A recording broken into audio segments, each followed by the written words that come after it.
Voilà, chers amis. Alors, pauvre et missionnaire. Est-ce que ce ne sont pas deux mots qui ont du mal à vivre ensemble? Est-ce que nous pensons que l'on peut être pauvre et missionnaire? Est-ce que ce n'est pas un peu antinomique? Pour nous, dans notre imaginaire, des missionnaires, vous voyez, ce sont des gens qui sont compétents, audacieux, des gens même intelligents.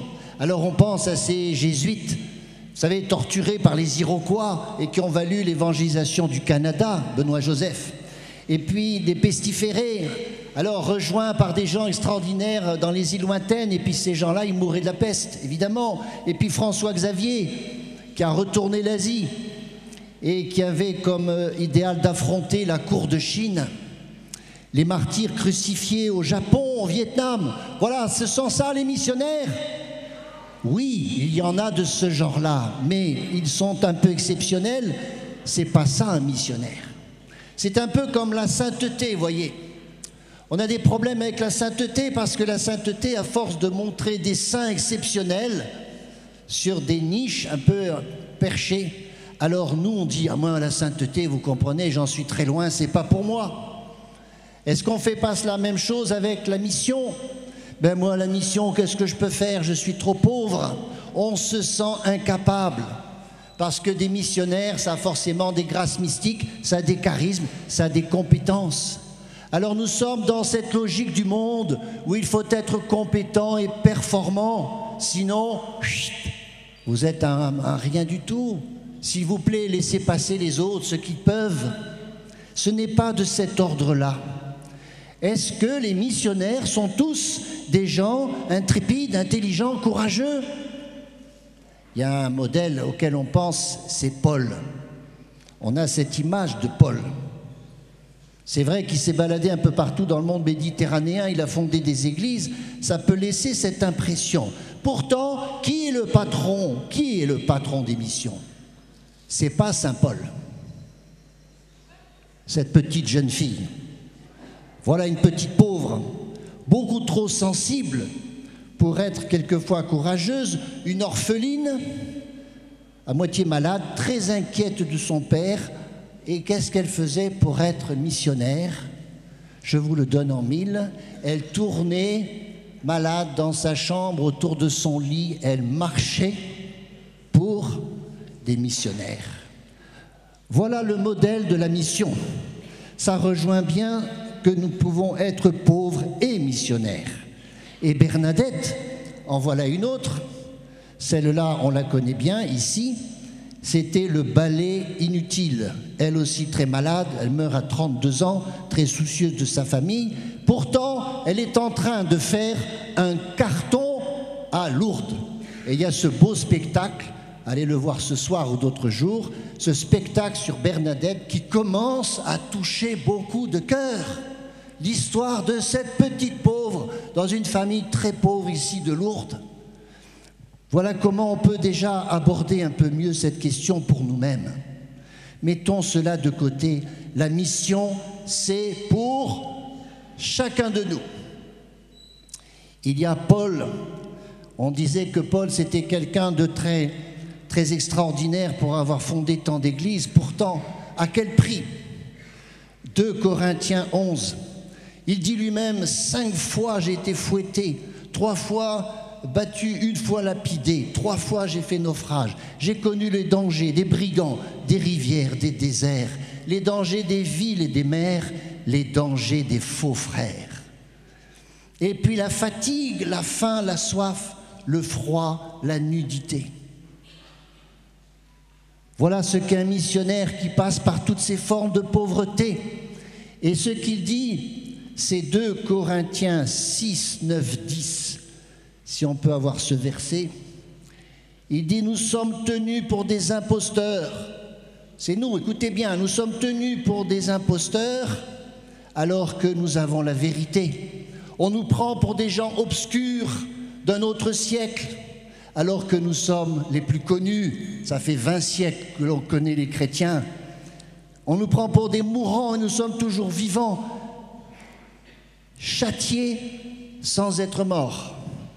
Tristes, on nous croit tristes et nous sommes joyeux. On nous croit pauvres, mais nous sommes les plus riches. Nous possédons rien et en réalité nous avons tout. Voilà ce que sont les pauvres missionnaires, ceux dont le Seigneur a besoin. Alors pourquoi être missionnaire aujourd'hui? Et c'est encore plus vrai qu'auparavant. Et ensuite, on verra comment être missionnaire. Alors, faisons des constats sereins. Faisons des constats sereins. Est-ce que le monde va cesser d'être chrétien?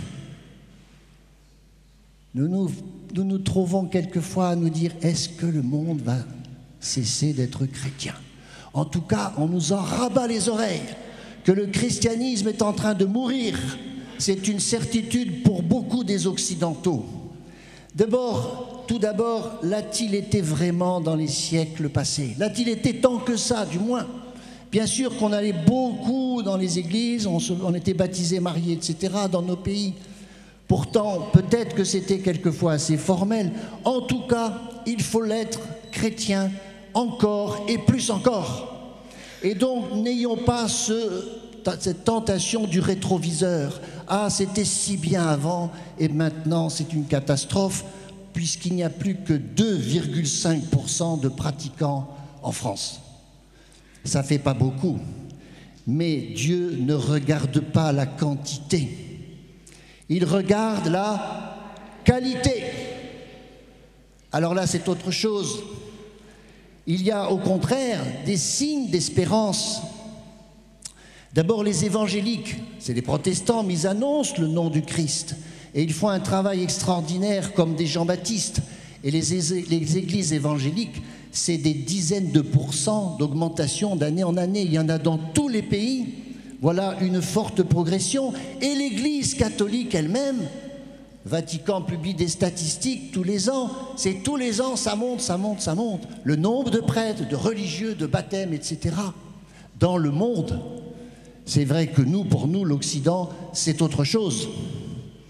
Voilà donc ce paysage où il faut bien considérer qu'aujourd'hui, nous sommes dans ce changement d'un christianisme qui n'est plus un christianisme de transmission. Oui, je suis catholique parce que mes parents étaient catholiques. Tac, ça ne marche plus. Mais un christianisme de conviction. Et c'est là que dans 2,5%, on voit qu'il y a de plus en plus de chrétiens convaincus. Alors, Benoît XVI, qui était un fin observateur de la société occidentale, avait bien remarqué cette déchristianisation dont il voyait 4 critères peut-être principaux. D'abord, le sécularisme. Le sécularisme qui se généralise.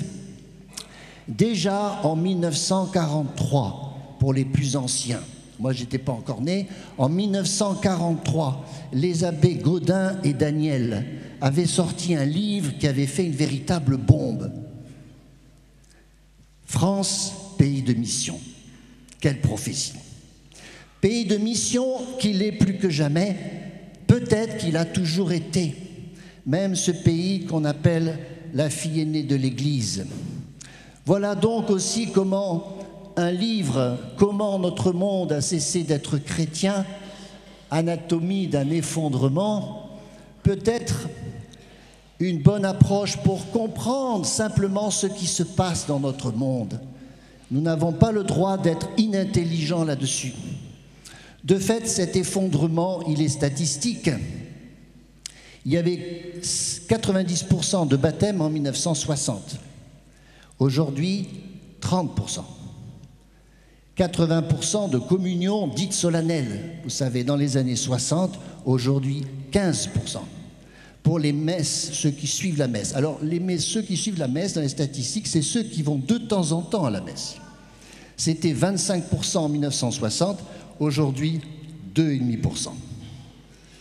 Voilà donc qu'il y a cette sorte d'inversion aussi aujourd'hui qu'il faut bien prendre en compte. Quand Jésus parle dans sa parabole, vous savez, des 99 brebis qui sont dans le bercail et qui s'aperçoit qu'il y en a une qui est en dehors, il dit il faut laisser les 99 brebis pour aller chercher la brebis perdue. C'est dans le contexte d'un Israël où tout le monde est là, dans ce peuple bien croyant, et il y en a un qui n'est plus juif, et il va s'en préoccuper. Aujourd'hui, nous sommes dans un monde qui n'est pas celui de Jésus, et il faut comprendre la parabole dans l'autre sens.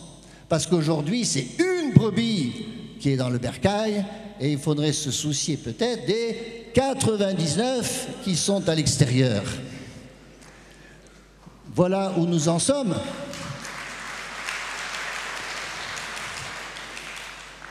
C'est dire que, de fait, nous avons du travail. Mais attendez, quelle est la cause de cette rupture de la pratique chrétienne? Aujourd'hui, on l'entend de plus en plus. Ah, vous savez, moi, mon père, je suis croyant, mais pas pratiquant. Et c'est presque une... c'est bien.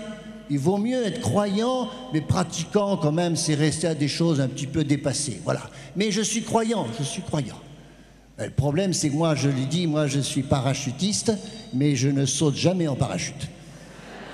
C'est un peu ce genre-là. Voilà.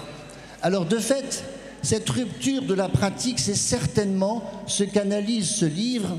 C'est que certainement, ce n'est pas le concile qui a déclaré ça, mais c'est à ce moment-là qu'on a compris que maintenant, ce n'était plus une obligation d'aller à la messe, d'être baptisé, de se marier à l'église. C'est cette perte d'une conception qui était purement, disons, formelle, qui est la cause profonde de ce que, de fait, on voit de moins en moins de gens dans les églises.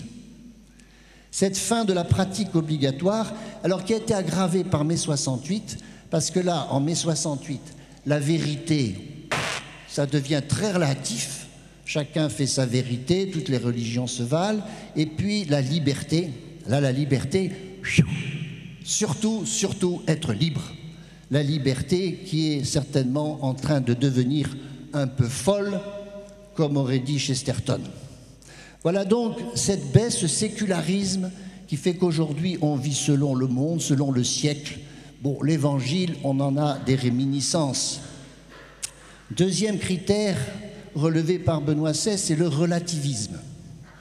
Tout devient relatif et on le voit sur ces grands sujets de société où on oublie qu'il y a des choses qui ne sont pas négociables, comme disait Benoît XVI. Vous voyez à propos de la vie naissante, la PMA, etc. De l'autre côté, c'est l'euthanasie qui est en train tout doucement de se réaliser.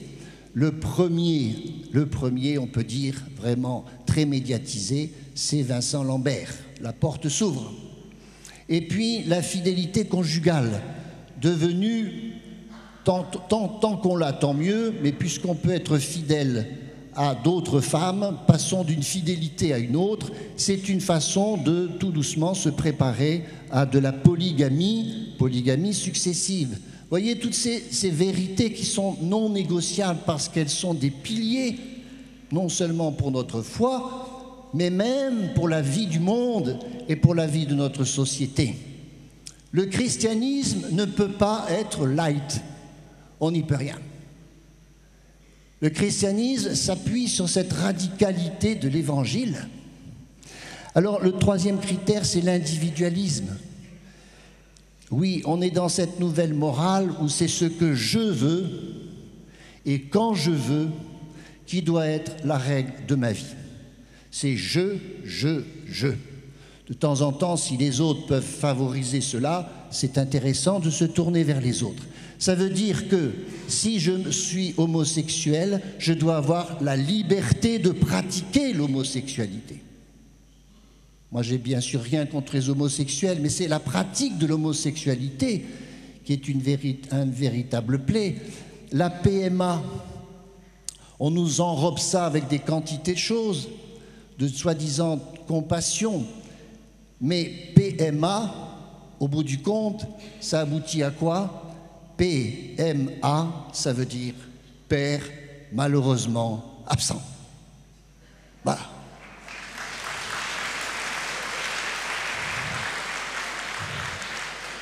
Le quatrième caractéristique de notre temps, aujourd'hui, vous voyez qu'il faut être les pieds sur la terre, s'il vous plaît, c'est l'émotionnel.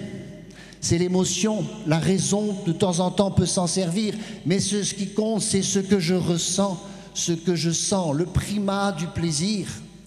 dans lequel on va retrouver bien sûr l'adultère qui maintenant peut être toléré et même quelquefois poussé comme Glyden.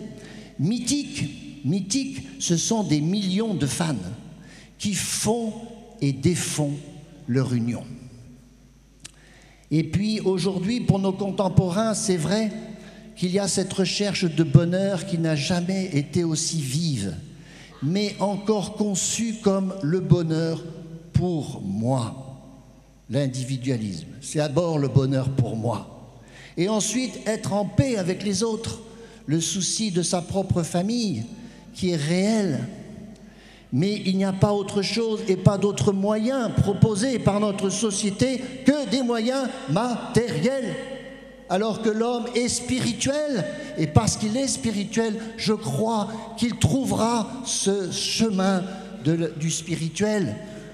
Et donc ça, c'est nous qui avons cette clé, et je crois que nous sommes les seuls à pouvoir la révéler. Parce qu'il y a un monde qui est de toutes les façons profondément insatisfait. Il n'y a qu'à se mettre un gilet jaune. Ça traduit cette insatisfaction profonde, ce souci de l'avenir qui grandit particulièrement chez les jeunes, qui font des grèves parce que le gouvernement ne s'occupe pas assez de la planète. C'est les jeunes qui nous demandent ça, le souci de la planète, le souci de la paix dans le monde. Voilà ce que des gens plus jeunes réalisent comme des besoins insatisfaits aujourd'hui. Alors, frères et sœurs, comment être chrétien dans un monde qui ne l'est plus? Voilà un autre livre qui est assez révélateur pour notre temps. Ces deux livres que je viens de citer sont très récents. Ils correspondent à ce tournant que l'on commence à sentir depuis 2 ou 3 ans. Comment être chrétien dans un monde qui ne l'est plus? Eh bien, notre monde ressemble à ce qui s'est passé au 6e, 7e siècle. Le christianisme existait dans des grandes villes, mais il y avait les barbares, il y avait des civilisations très étranges qui étaient aux portes du christianisme. Il y avait aussi des hérésies, l'hérésie arienne, etc., qui faisaient des ravages. Donc c'était un temps terrible, peut-être plus terrible que notre époque aujourd'hui. Et dans ce temps-là, il y a eu le Paris bénédictin. Saint Benoît que nous avons fêté de jeudi. Saint Benoît, c'est un sacré missionnaire. Pourtant, comment ça s'est passé? Il a dit qu'il faut que l'évangile soit vécu pour être compris. Il ne suffit pas d'avoir des grands dominicains, n'est-ce pas, qui pourront prêcher. Il ne suffit pas simplement de cela. Réaliser des petites communautés. Le Paris bénédictin, c'est des communautés ferventes, joyeuses, qui vivent l'évangile à fond, avec comme axe la conversion. Et c'est prier et aimer, ora et labora. C'est ça, frères et sœurs, qui a évangélisé l'Europe. Et Benoît avait bien redit cela, vous voyez, je le cite souvent, parce que c'est pour moi un prophète de la mission. C'est ce qui nous attend, et prier et aimer.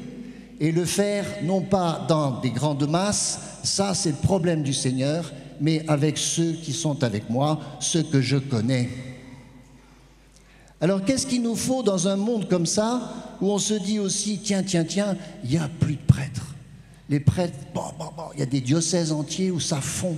Les prêtres ont plus de 70 ans, il y a des prêtres qu'il faut aller chercher en voiture pour leur dire, s'il vous plaît, venez nous dire une messe à tel endroit. C'est vrai qu'il y a cette paupérisation impressionnante en termes de prêtres.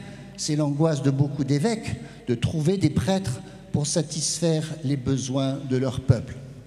Alors les prêtres, au lendemain de cette belle ordination que nous avons vécue hier, on dira, les prêtres, effectivement, il faut qu'on nous en donne. Et on va même prier pour cela. Vous savez, c'est comme les autoroutes, il faut que ça se passe chez les voisins, mais est-ce que nous acceptons qu'il y en ait dans notre propre famille? Frères et sœurs, est-ce que c'est là qu'est vraiment la question fondamentale? Je me réjouis qu'il y ait des ordinations de prêtres, mais pour moi, ce n'est pas le manque de prêtres qui est la vraie question du christianisme chez nous. Ce n'est pas des prêtres dont nous avons besoin. Nous avons besoin de foi. Voilà, inversons, ce n'est pas parce qu'on aura des prêtres qu'il y aura de la foi, c'est parce que la foi renaît que les vocations se montrent. C'est pour ça qu'il y a des vocations dans des communautés qui ont beaucoup de foi, ou dans des lieux ou des paroisses, ou des familles chrétiennes que l'on revoit aujourd'hui, de belles familles chrétiennes où on parle du sacerdoce, de la foi, et on aime l'Église. Si on tape sur le dos du curé ou sur l'Église, comment voulez-vous que vos propres enfants puissent se dire que c'est une bonne chose d'être prêtre?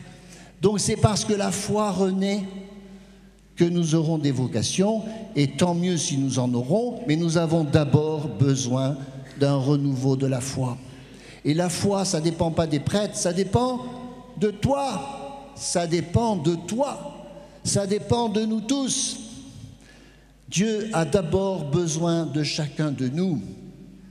Les prêtres, ils sont faits pour sanctifier le peuple de Dieu quand il est là. Mais s'il n'y a pas le peuple de Dieu, pas besoin d'envoyer des prêtres.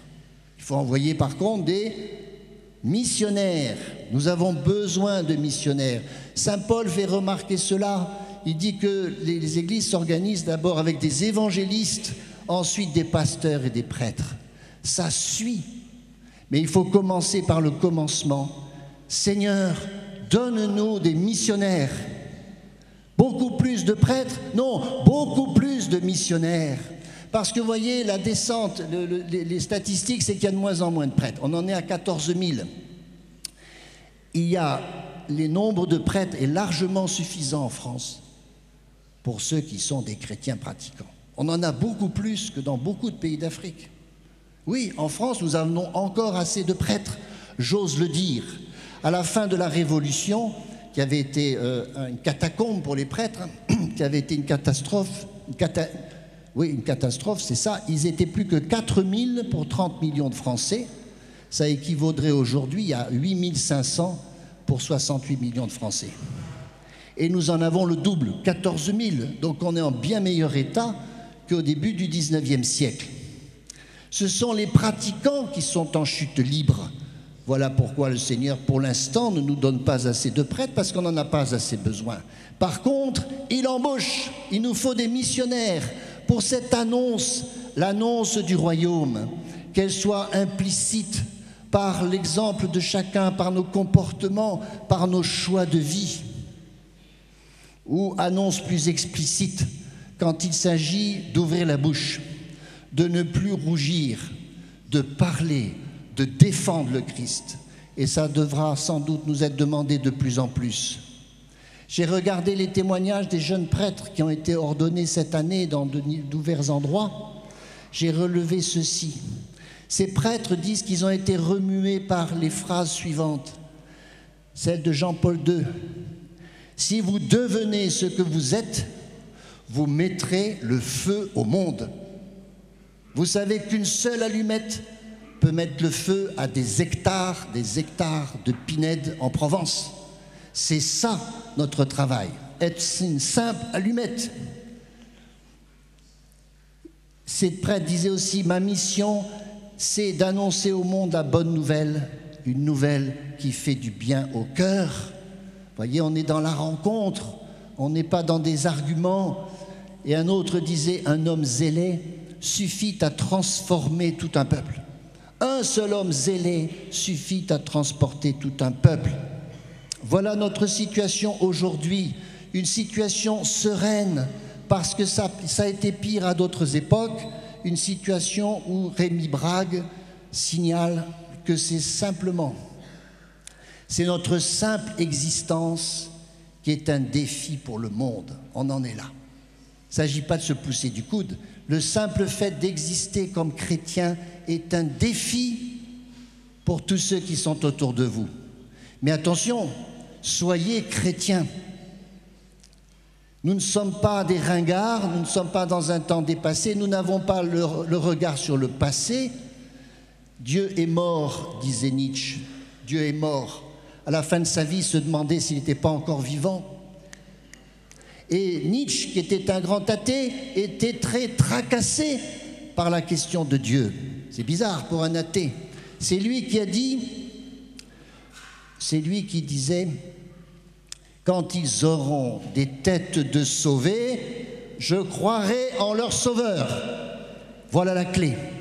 avoir des têtes de sauvés. Je regarde vos têtes là.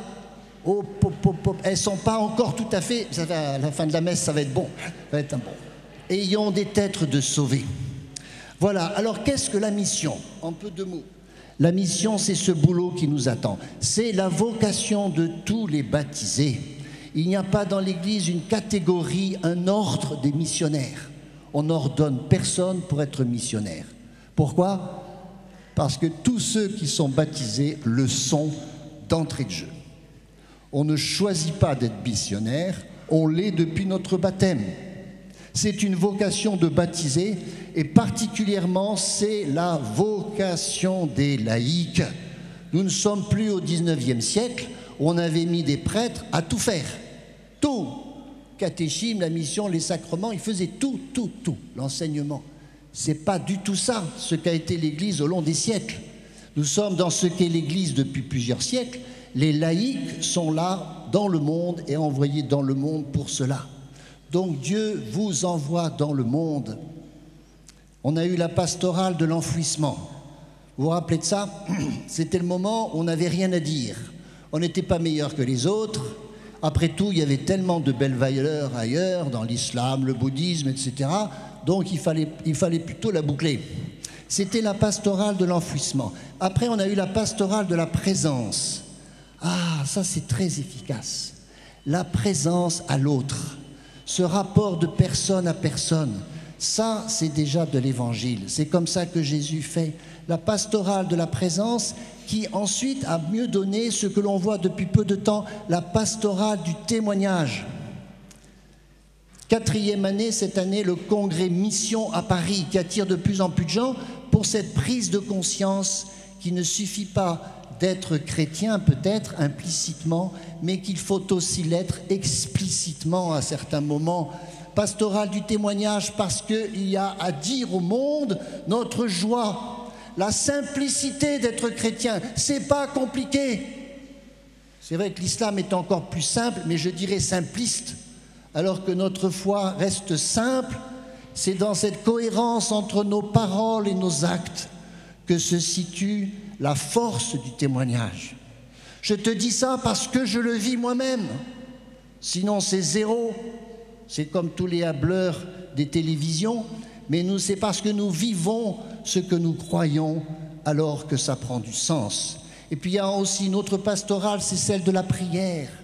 La pastorale de la prière, vous voyez, dans les cellules paroissiales d'évangélisation, un mouvement qui vise aussi à renouveler les paroisses par le Père Luigi. Ce sont des petits groupes entre 8 et 16 personnes. Vous voyez, ces petites communautés comme du temps de Saint-Benoît, ces petites communautés qui d'abord prient ensemble, qui intercèdent ensuite pour ceux qu'ils ont décidé de rejoindre par l'Évangile. Alors on prie pour la caissière de ma supérette que je vois tous les jours, parce que j'ai remarqué qu'elle s'intéressait à la petite croix qui est autour de mon cou. Et cette personne, elle a quelque chose vis-à-vis de moi, elle attend quelque chose de moi. Eh bien, je prie pour elle. Avec mon groupe, je prie l'intercession, la prière des frères qui forment ces petites communautés dont on dira, il faudrait que l'on dise, voyez comme ils s'aiment. C'est ça qui a planté le christianisme au cœur de l'Empire romain. Le message de l'Évangile. Alors j'ai été il n'y a pas longtemps à Albi avec un groupe de jeunes et je leur parlais de la sexualité, de la beauté, de l'amour et de la sexualité, cette chose géniale que le bon Dieu a inventée. Il y en a un qui m'a dit, mais avec tout ce qu'on entend sur les abus sexuels dans l'Église, comment vous pouvez-vous, prêtre, dire ça maintenant? Les bras m'en sont tombés. Voyez ces combats, parce que moi j'ai envie au contraire de redoubler, de parler encore plus de la beauté de la sexualité, parce que c'est le temps, c'est pas parce qu'il y a des mauvaises herbes dans quelques allées du jardin qu'il ne faut plus cueillir les bons légumes. Voyons.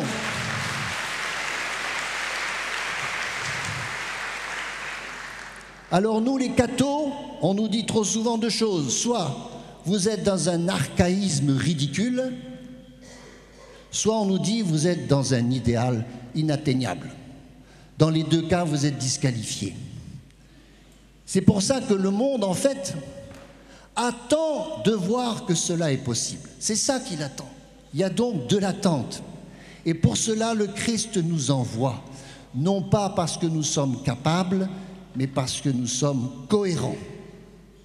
Et il y a autre chose que le monde attend. Benoît XVI avait dit ça aussi, Spes Salvi, il avait fait une encyclique là-dessus. Ce que le monde attend, c'est l'espérance. Plus que la foi, c'est l'espérance. Et notre grand ennemi à nous, c'est la désespérance. Fermez un peu de temps en temps certains médias qui vous disent que le christianisme, c'est terminé, il faut aller dans une autre philosophie. Alors le transhumanisme, etc., tous les ismes, il y en a encore qui ressortent, mais notre ennemi, c'est la désespérance si nous croyons que le christianisme repose que sur cela. C'est parce qu'il repose sur le Christ et sur la puissance du Saint-Esprit que nous savons que nous avons l'espérance. Vertu théologale, ce n'est pas l'espoir humain, c'est une vertu qui nous est directement donnée par le Saint-Esprit, parce que, comme le dit le pape François, si nous perdons l'espérance, alors le monde va mourir. Et nous en serons responsables. C'est ce que, vous voyez, cet épisode biblique que j'aime beaucoup, les 10 justes réclamés par Abraham à Dieu. Il a pensé qu'il fallait du monde. Il a dit, si je t'en trouve 50, ça va aller là? Non, oui, bien sûr, ça va aller si tu en trouves 50 dans ma paroisse, je ne sais pas si... Est-ce que 40, Seigneur, ça pourra aller, etc. Et Abraham, il négocie avec Dieu. C'est un juif, c'est normal, il négocie. Voilà. Et alors, il descend 30, 20, et puis il bredouille, Seigneur, si je n'en ai que 10, dis seulement, est-ce que tu vas sauver Sodome? Oui, Abraham, si tu en trouves 10, je sauverai Hébron. Et Abraham s'est arrêté.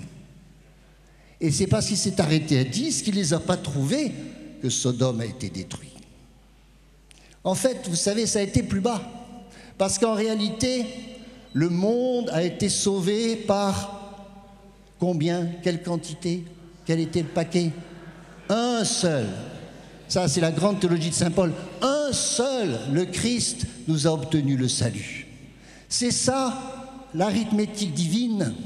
C'est pas l'empire Coca-Cola qui a besoin d'immenses moyens pour répandre ses produits sur le monde entier. Nous n'avons rien à répandre dans le monde entier. C'est pas non plus le communisme avec ses énormes moyens et ses dizaines de millions de morts pour installer une idéologie qui a tué l'homme. C'est pas ça, c'est pas une mentalité de conquête et d'empire. C'est 12 pauvres types que Jésus a envoyés sur les routes. 12 pauvres types. Voilà comment se fait ce combat. Parce qu'il s'agit d'un combat où nous sommes, de fait, à vue humaine, pas grand-chose. Il y avait aussi Malin qui disait au curé d'Ars, « S'il y a 10 justes comme toi sur la terre, je n'aurai plus rien à y faire. » Alors il est encore sur notre terre parce qu'on n'a pas encore ces 10 justes. Voyez, ce n'est pas une affaire de quantité, c'est bien une affaire de qualité. Jeanne d'Arc, une sainte qui est celle justement d'un certain renouveau de notre pays en France, c'est une patronne de la France. Jeanne d'Arc ne s'est pas servie de son épée, jamais. On n'a pas du tout canonisé la guerre, c'est pas de ça qu'il s'agit. Jeanne d'Arc a moralisé l'armée, elle n'a parlé que de Jésus et de Marie. Et c'est avec ces armes d'une petite fille de Lorraine, décidément il y a beaucoup de petites filles dans l'émission, Thérèse, Bernadette, Jeanne d'Arc. Jeanne d'Arc n'avait pas d'épée. Et Bernadette, le metteur en scène de ce beau spectacle sur Bernadette, a dit « Bernadette, c'est une Jeanne d'Arc sans armes. » Les armes de Bernadette, c'était quoi? C'était le chapelet. Un simple chapelet. Voilà les armes des missionnaires d'aujourd'hui. Le chapelet, le jeûne et la prière. Ces petits trucs, je vais vous en donner plusieurs, ces petits trucs qui servent de fait à être ces pauvres en train d'évangéliser. Tout simplement un petit truc. Arrête de râler. C'est pas compliqué ça. Surprends-toi à râler de temps en temps. Ça, c'est un contre-témoignage impressionnant. Arrête de râler. Un autre petit truc, c'est le sourire. Ah, moi je suis un fan du sourire parce que j'ai été conquis moi-même par beaucoup de gens qui m'ont souri. La pastorale du sourire, c'est François qui développe ça, le pape François. La pastorale du sourire. C'est comme ça que vous allez avoir des visages de sauvés. Vous les avez un peu plus ce matin qu'il y a 3 jours. Donc c'est bon signe. Alors s'il vous plaît, vous allez regarder votre voisin et vous allez lui sourire en silence. On n'a rien à se dire, c'est que du sourire. Voilà, comme on est beau, comme on est heureux, voilà. Ça ne veut pas dire que tout va bien, mais j'ai décidé de sourire. C'est une décision de la volonté. J'ai des soucis, j'ai des ennuis, je ne sais pas comment je vais finir mon mois, mes enfants ne vont pas bien, mais je souris parce que c'est gratuit, que ça coûte pas cher, que ça fait tant de bien à l'autre. C'est l'expérience de la rencontre où avant même de parler, on accueille l'autre en souriant. C'est la fente de l'âme. Le sourire, c'est la fente de l'âme. Voilà. Alors nous sommes bien des pauvres en train d'évangéliser. Le pape François disait ceci: le secret des apôtres qui les a fait aller de l'avant, c'était leur faiblesse. Ils ne se sont pas pris pour n'importe qui. Sinon, ils se seraient cassé la figure comme l'a fait saint Paul à Athènes. Il a essayé de faire les malins avec les sophistes qui étaient doués, les sophistes d'Athènes. Il s'est ramassé une gamelle. Pof! C'est pas de cet ordre-là, c'est leur faiblesse. Je vous l'ai dit tout à l'heure, Paul, qui a connu tant de difficultés dans sa mission, c'est cela qui a porté du fruit. C'est notre faiblesse qui est notre force. C'est bien ce que dit saint Paul. C'est dans ta faiblesse que se déploie la force. Là, le Seigneur, dit le pape François, n'accomplit pas des prodiges avec celui qui se croit juste, mais avec celui qui se sait être dans le besoin. Ah, tu te sens pauvre, tu te sens avec certains manques, comme c'est bon. C'est de cela justement dont le Seigneur a besoin. Et le pape François dit aussi, quand nous nous considérons meilleurs que les autres, alors c'est le début de la fin. Voilà comme il est bon d'être à notre place, la dernière dont le Seigneur nous dit qu'elle est la première, et que ce sont les petits qui seront les grands du royaume. Pour cela, voyez quelques trucs. Faites savoir à vos enfants, à votre famille, que vous êtes catholique. Faites-le savoir. Parce que nos familles chrétiennes, maintenant, sont différentes des autres. Ce n'était pas le cas il y a 30 ans. Maintenant, c'est clair. Quand on est chrétien, on ne vit pas comme les autres. Et ça se remarque. N'ayez pas peur de le dire, n'ayez pas peur de le vivre. Et vivez, parce qu'un chrétien seul, c'est un chrétien en danger. Vivez dans ces petits réseaux sociaux de paroisses, de communautés, de mouvements. Ne restez pas seuls. Je connais des gens qui font des kilomètres pour aller à des messes avec leurs enfants pour que ce soit une messe qui nourrisse leurs enfants. Il y a aussi avec la pauvreté, vous voyez, cette chose à bien comprendre. Je dirais, moi aussi, bienheureux les riches. Ouais, moi je dis ça. Bienheureux les riches, c'est les riches qui donnent. C'est ceux-là qui sont bien. Les riches, mais qui donnent. Si tu as beaucoup, tu dois donner beaucoup. Et c'est ça c'est une béatitude. C'est ce que tu gardes qui te rend malheureux. Et même si c'est très peu. Si tu as très peu mais que tu le gardes, alors tu es malheureux. Sois riche de ce que tu donnes, riche de ta compétence sur telle ou telle chose, riche de ton temps, de ton énergie. On a toujours quelque chose à partager, oui ou non? Toujours. C'est ça la richesse. Clément de Rome disait « L'argent doit servir et non pas commander ». Le pape François est très très clair avec ça. Notre monde meurt parce qu'on garde de l'argent et en plus on veut le faire fructifier pour en avoir beaucoup plus. C'est pas ça la logique des biens matériels. Le péché du jeune homme riche, c'est qu'en réalité il ne se sentait pas libre de donner. Le malheur vient de ce que tu ne donnes pas. Voilà. Alors quelle est l'attitude du missionnaire ? Voilà, je vous ai résumé sur ce petit schéma que j'aime bien, c'est le triangle vertueux. Le triangle vertueux, ce sont ces trois verbes, demander, recevoir et donner. Ce sont les trois verbes du pauvre. Pourquoi ? Parce qu'on demande parce qu'on manque. On demande parce qu'on manque. Et il faut recevoir comme un pauvre. Non pas parce que c'est un dû, mais parce que c'est une grâce. Quant au troisième verbe, bien sûr qu'il faut savoir donner, puisque c'est la source du bonheur. Voilà ce qu'est le pauvre. Il sait demander, il sait recevoir et il sait donner. Dans la prière, c'est ce que l'on fait en disant « s'il te plaît » en demandant. On dit merci quand on reçoit et on dit « je t'aime » quand on donne. Il faut demander avec foi, on reçoit avec espérance et on donne toujours avec amour. Voyez, nous sommes au cœur de ce qu'il faut retrouver pour se savoir enfin missionnaire. Demander avec volonté et dans la volonté de Dieu. On dit « je demande mais je ne reçois pas ». Saint Jacques qui dit « c'est parce que vous demandez mal ». Alors continuez en demandant autrement et recevoir. Mais qu'avons-nous que nous n'ayons reçu ? Ça, c'est Saint Paul. Qu'as-tu que tu n'aies reçu? Et c'est parce que tu reçois qu'il faut encore redonner. Et plus tu vas redonner, plus tu vas recevoir. Et si tu donnes trop et tu commences à t'épuiser, arrête et demande au Seigneur ce qui te manque. Voyez que tout cela se vit dans l'humilité. Demander au Père, recevoir comme le Fils et donner comme le Saint-Esprit. Voilà, voyez ce petit résumé de tout l'Évangile dans ce triangle vertueux.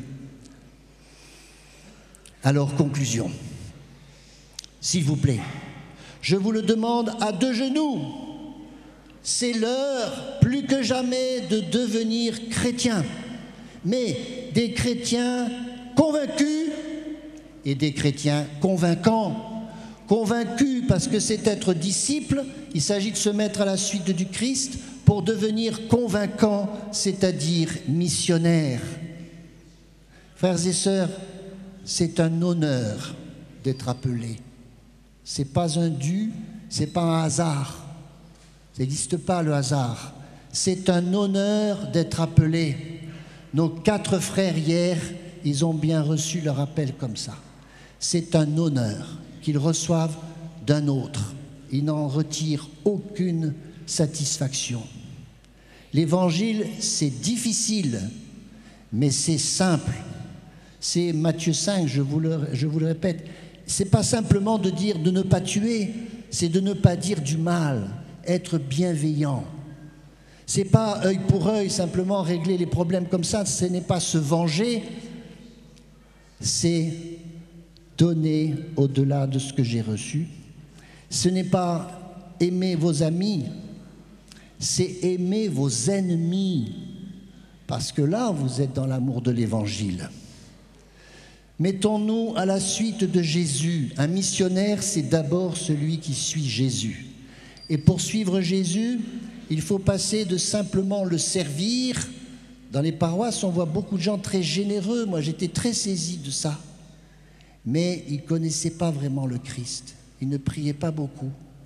Ils servaient le Christ, mais je me demandais s'ils l'aimaient vraiment. C'est l'inverse. C'est servir le Christ parce qu'on l'aime. Et c'est aller à l'aimer jusqu'à le servir et le servir jusqu'au bout. Jésus a tellement demandé ça. Je ne vous appelle plus serviteur, je vous appelle ami. Je voudrais terminer avec la prière de Mère Teresa. Voilà ce que disait Mère Teresa. Ne vous imaginez pas que l'amour, pour être vrai, doit être extraordinaire. Ce dont on a besoin, c'est de continuer à aimer. Comment une lampe brille-t-elle, si ce n'est par l'apport continuel de petites gouttes d'huile? Mes amis, dit Mère Teresa, que sont ces petites gouttes d'huile dans vos lampes? Elles sont les pauvres petites choses de tous les jours. La joie, la générosité, ces petites paroles et ces actes de bonté, l'humilité, la patience. Quelle est la première caractéristique de l'amour? Dans Saint Paul, l'hymne à la charité, l'amour est patient. Vous ne pouvez pas savoir comme la patience fait de bonnes choses. La patience évangélise. Frères et sœurs, le Christ a vaincu le monde. Est-ce que nous le croyons? Que le Christ a vaincu le monde. Ce n'est pas le monde qui va étouffer le christianisme. C'est le Christ qui vient aimer et sauver le monde. Voilà.